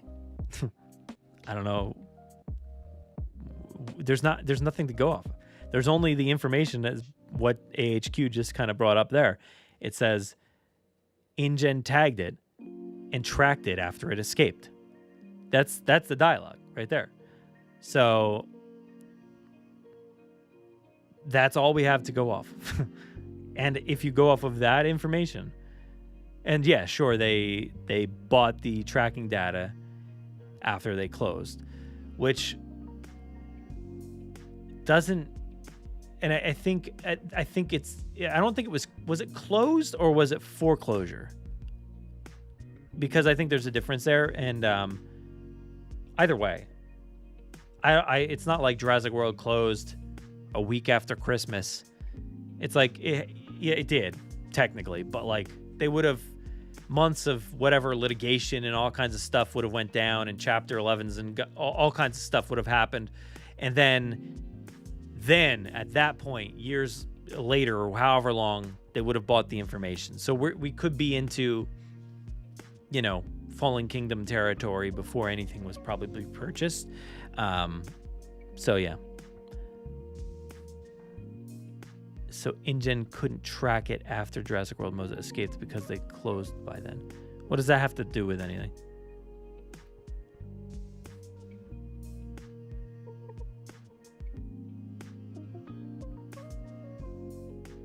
Huh? I don't think he said that they couldn't track it. I don't think they made any kind of mention of InGen couldn't track it. And I don't think they say InGen tagged it and tracked it after its escape. I don't think there was anything else mentioned there other than, and we bought the data after the foreclosure or closure, whatever you want to say. But there's no other information. I just watched it again last night, and I don't think there was anything else there. But if there's other information, because Rebirth Moza was tracked after it escaped. Yeah, because they bought the information.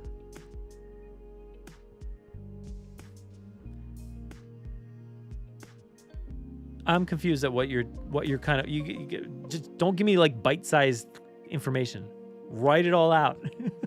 I'm really confused at what you're even referring to. I'll have to watch Swerve's video, but see, look, you're giving me bite-sized. Give me more. Full sentences.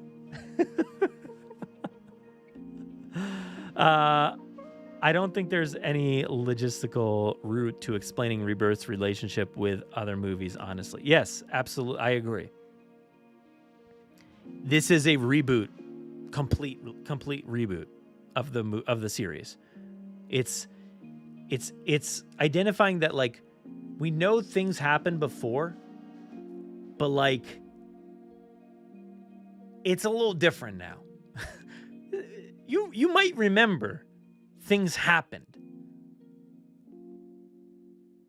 and it looked like this. We'll make you believe it looked like this. But yeah, and it says, Siaga says, I would assume the Mosasaurus is different though, because it crossing to the other side of South America just to stay around another InGen island is a bit silly. Yes, I mean, obviously, like, it's very silly. But also, so is the fact that they have another island on the other side of the world. Like, why? That doesn't make any sense. So I think we can all not make sense together, right? Like, that's, all of these pieces cannot make sense together. So if one doesn't make sense, none of them make sense to me. So I don't think that one needs to make sense for the other to not make sense, or however you want to say it.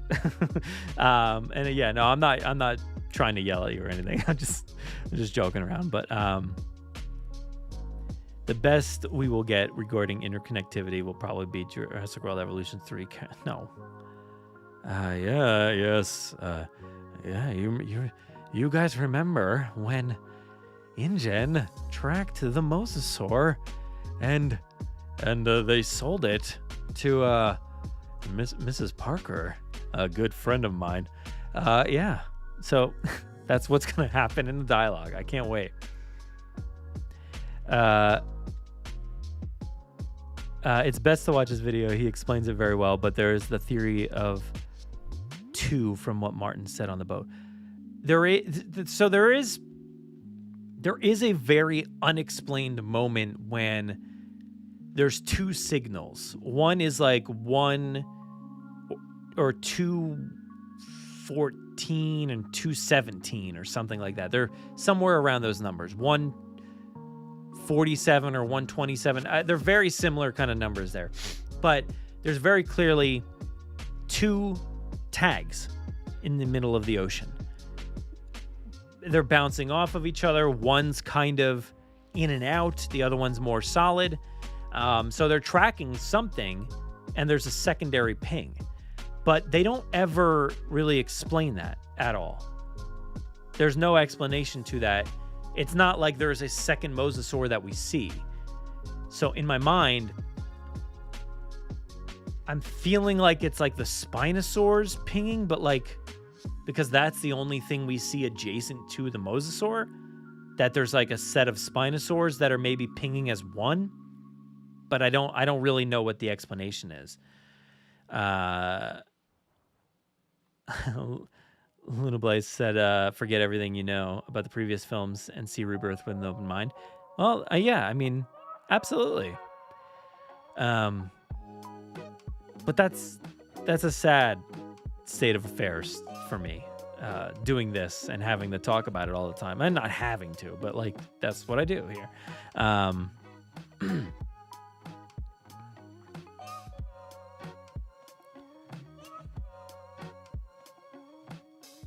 Spinosaurus is in 2 movies now and has the most kills both times.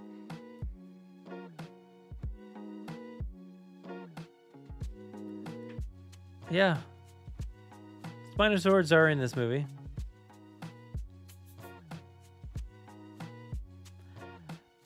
Yeah. To me, InGen allowing 2 blue whale-sized crocodilazillas, I don't know how to say that, escape captivity while having trackers is one big middle finger to ecologists in universe. Yeah, I mean, like, I'll have to watch his video, but because nobody else is really explaining the video very well.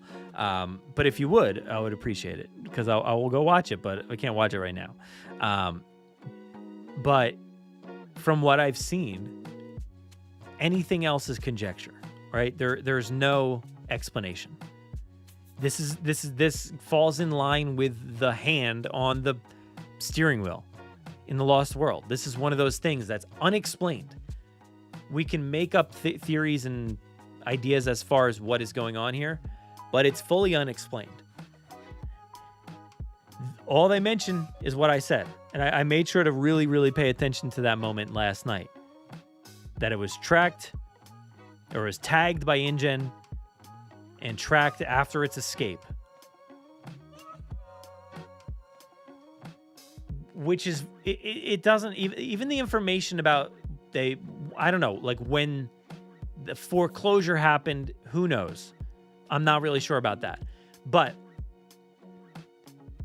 the tracking information, Mills has it in Jurassic World Rebirth. Not Rebirth, Fallen Kingdom. 2018's Fallen Kingdom. They have the tracking information. So, like, I don't think it's this, like, super proprietary information that like, only one company has this information. And, like, what are they doing buying this information? I don't think it's like, okay, Jurassic World closed. My information now, I bought it. Here's 20 millions. I don't think that's what happened. But that's just me assuming. I think sometime after there was a foreclosure or closure, again, I don't remember the exact wording on that part of it, but sometime after, they would have bought that information. But Mills had the information for Blue, tracking specifically Blue, but we also have to assume that they picked up all those other dinosaurs that they needed for their Noah's Ark, basically, by using tracking information. So yeah, I don't really know.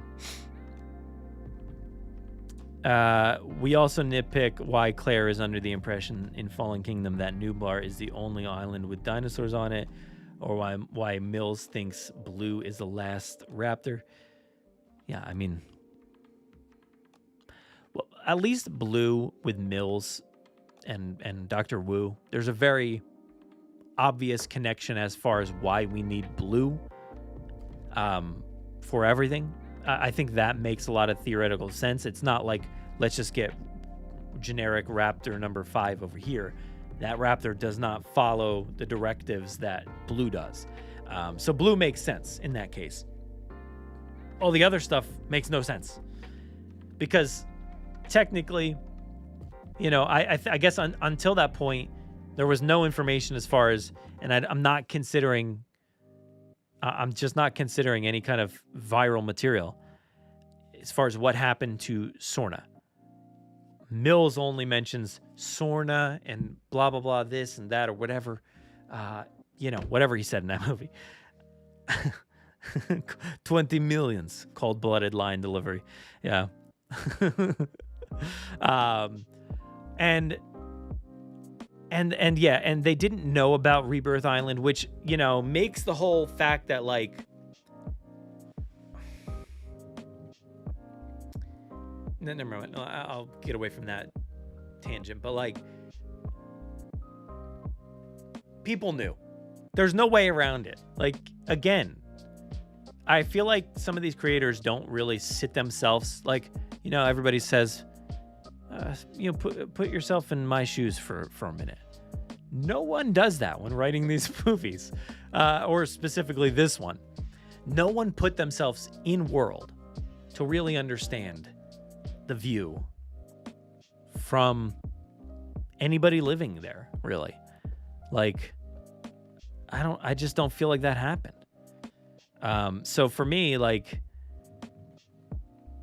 having another island that's quarantined where people will say, crazy, nobody goes near that island. There's patrols, but that doesn't matter because nobody goes there anyway. Everybody knows you can't go to that island. Everybody knows. Like, it's like the, you know, local people knowing about the 5 deaths. You know, they know not to go near there. So people are aware. At least with the 5 deaths, there was mystery surrounding it. If this mosasaur and spinosaurs are have been doing their thing for 32 to 17 years, anywhere in that time frame, everybody knows there's a dinosaurs there. Like, everybody knows. Like, so the fact that they're not putting themselves in world means it's weird. Like, I don't know. Guess you're not meant to be immersed in the world, which is weird to say. Yeah, that's what I'm realizing. I'm really realizing that now, that I've been doing this for 10 years for nothing.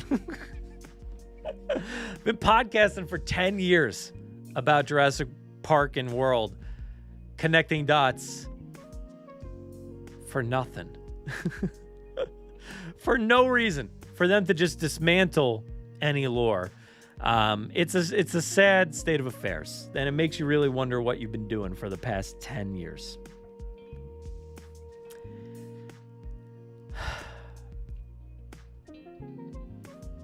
What am I doing? I don't know. But we are here, and we're still discussing it because I'm not done. It just doesn't make sense to me. He says, this is where it all began, before Sorna, the island. Jurassic Park, all of it. Hammond and Lockwood created the first DNA from amber right beneath our feet. Again, that thing right there was another one that broke the world a little bit for me, but not in a way that like changed it. I don't know how to phrase it, but like it very much changed my entire thought process about what had happened, much in a way that Sorna did. It was like, okay, wow. Well, first off, Sorna, but also San Diego. It's like, whoa, there was going to be a San Diego before all this? That's crazy. There was a Sorna? Oh my God, a second island? And then, so it's not, we're used to that, right? We're used to these reveals of, oh my God, there was something else. So when Mills said that, it's like, oh, so Hammond and Lockwood created? I assume he doesn't know what he's talking about specifically, even though he works directly for Lockwood. He's maybe just kind of like summarizing what happened there. Because like I never imagined Dr. John Hammond. Delighted to finally meet you here as I'm extracting the DNA. Like he never did that stuff. Like to me that never happened, right? Like that's not. So anyway. But yeah, so anyway, that's just, it's time and time again, we're just kind of like revealing these things, at least with the Lockwood and Hammond thing. That was like, oh wow, like that's world breaking to me, but like in a way that's not like denying everything that came before it. It's adding to the lore, maybe changing it for ways you don't like, but it's adding into it without destroying what came before it. So yeah, and he's got to be an unreliable narrator, right? Mills thought Charlotte died in the early 90s when she died in 2008. Yeah, again, like, why are we not connecting these dots? It's like, it's kind of weird. But we've been making these points for, years now. But this time,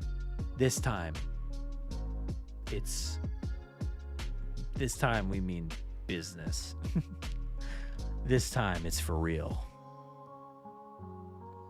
But I don't even remember what we were talking about.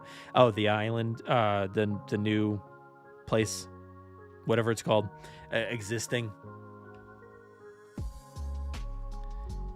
You love the clip from Jurassic Park 3 in Dominion.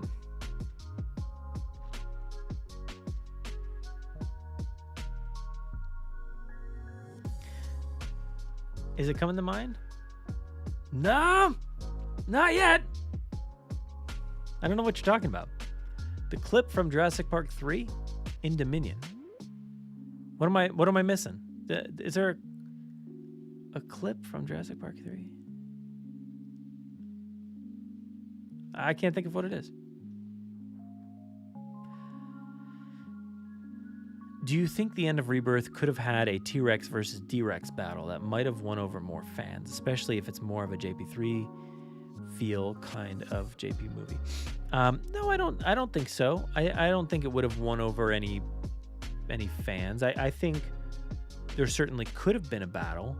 I would not have picked the T-Rex versus the D-Rex, but I would have rather, like, I know it was like a long-standing rumor that probably somebody put out there that never was a fact, but like the Spinosaurs, like that would have been fun to see. But I personally would have liked to have seen, even before the very end of the movie, I would have liked to have seen the raptors come back and take out the Mutodons. I think that would have been my battle that I would have liked to have seen. The news clip is the only thing I can think of, but like, what was in Jurassic Park 3 in that news clip? I know there's a shot of Nublar with overgrown stuff, and there's shots of like the volcano, I think. Is there a shot from home footage of Eric Kirby? No, not yet. I would love that if that was in there. I'm going to edit that into the movie. Sorry, Brad, I meant it was a clip we hadn't seen before, Dominion, of Charlotte on Site B. Oh, okay. Yeah. Yeah, I forget what the timeline was on that, but yeah, I thought that was really cool, and I would have loved to have seen like an expansion of those kind of stories. You know, that would have been really cool.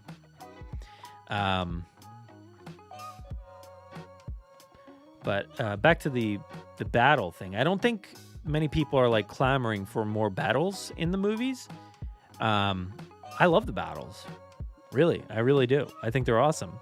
But I don't think, and I think actually the battle that was in Rebirth, very, very short battle, but it was the exact same battle from Jurassic Park 3. It was it served the exact same purpose. It showed a new threat, taking down an old threat that you thought was kind of unbeatable, in a way, just to show how dominant this creature is. And it worked. And it annoyed a lot of people, I think, in a new movie. So it served the exact same purpose that the Spinosaur versus the T-Rex served in Jurassic Park 3. And they were supposed to be used more. There was a scene cut around the convenience store. They were supposed to shut up? Man, it's getting late. Show up there. Shut up. Raptors. But yeah, they were supposed to show up there. Next movie will say the volcano did not, in fact, destroy the island. Just most of it. And then the dinosaurs took it over again. Hey, man. I've been saying that for years, dude. I've been saying that since 2018's Jurassic World Fallen Kingdom. Sorry, bud. Got to get up at 5. Hey, I'm not that far behind you, man. I'm right there. I got to get up at like 6. So no worries. Do you? I'm going to be up for a lot longer here. Frank may be blamed for the changes.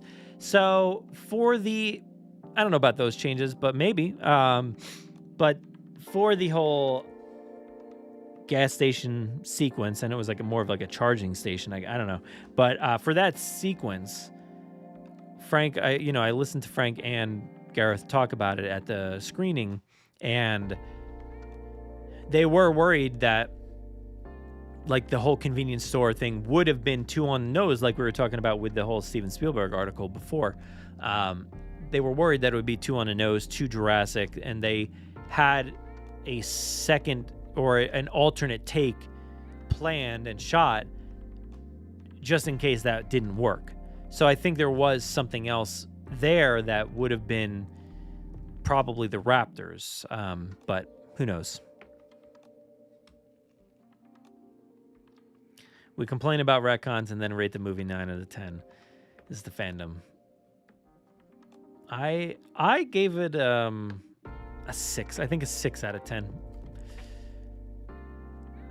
I think, I know most people are digging it, and I know most people, like even reviewers, a lot of reviewers, I know not everybody, like the Rotten Tomatoes is like pretty low, but like a lot of people are like, yeah, dinosaurs bite, I'm good. But I'm, I had a lot of issues with this. I had more issues with this than Dominion and Fallen Kingdom, which I know a lot of people hated those two movies. So for me, this one bothered me a lot more, even though I liked the movie and I had a lot of fun with it. I think it's there's a lot of really great sequences. But I'm hurt by it. So I got to stop doing streams like this where I'm just like negative about it. But unfortunately, that's where the conversation has been going, and I gotta really try to not be overly positive about something I dislike. I'm not gonna like praise the movie for things that I dislike, but I will. I'm gonna have to just start talking about things that I appreciate more. I think because I'm gonna get tired of just talking this way about the movie. There was something else I was gonna say, but I chose not to.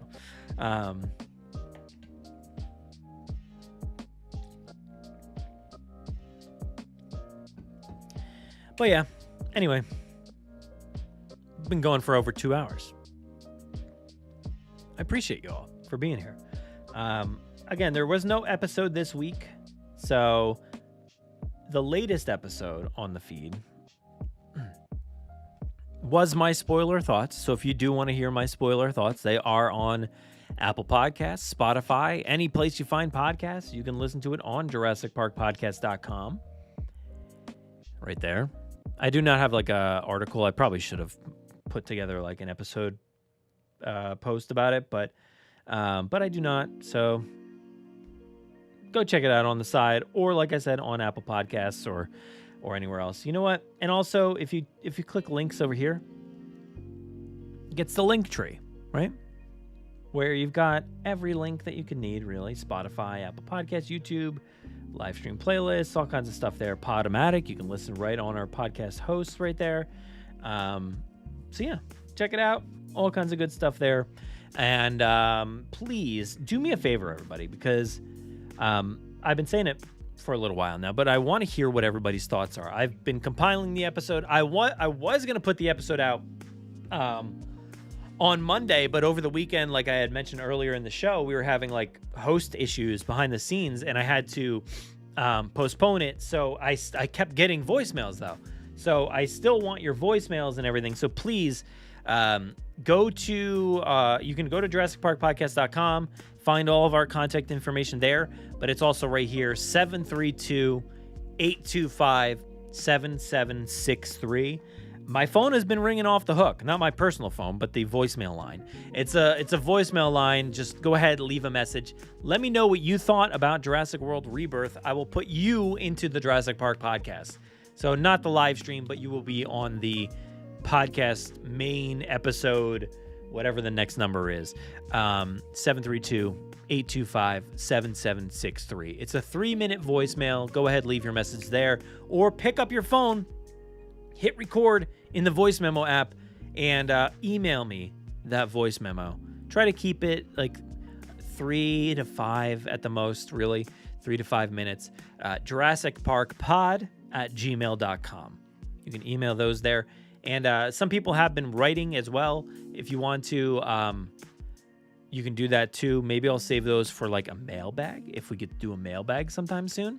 But yeah, I appreciate everybody who has reached out already. We've gotten a ton of submissions so far, and I can't wait to hear all the other ones. So I'm going to keep the voice lines, the lines. What are they called? I don't know. I'm trying to think. What's the word I'm trying to think of? The lines. I'm just gonna keep the lines open, and let you guys call in for as long as you want to, until next week. So do it now and before the weekend, and I'll compile those all into an episode. But go follow us on all the places. I know some people asked about my letterboxd earlier. I am Brad Jost over there. Jurassic Park Pod on Instagram. You can find us on Blue Sky as well. Thank you, everybody, for watching tonight. Aaron, Aaron will be pretty disappointed from moment one. I am very interested to hear Aaron's take. I don't think he's seen it yet. He's already texted me about Superman, so I don't think it's a priority at all for him,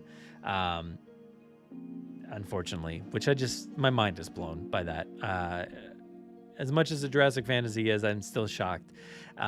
So maybe we'll get Aaron's take at some point, but I really want to hear it because I disliked a lot of portions of the movie. I want to hear what he has to say.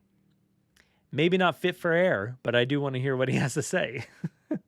And we did get a Mr. DNA appearance, an actual live appearance from the one and only Mr. DNA. And yeah, the Forcecast is on a break this week. Ryan is on vacation, but we will be back next week. But yeah, and also if you want more of me, I mentioned it last week. If you want some more Jurassic, go to Peacock and watch The Unknown Story, Jurassic Park, Season 1, Episode 8. I'm in this season. Go watch it. I'm on that episode.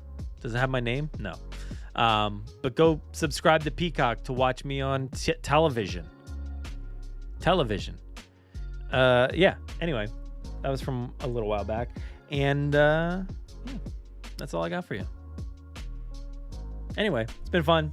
We talked about some stuff. Went a little crazy. Did some voices. The whole thing. Stay safe. Be kind. And as always, enjoy.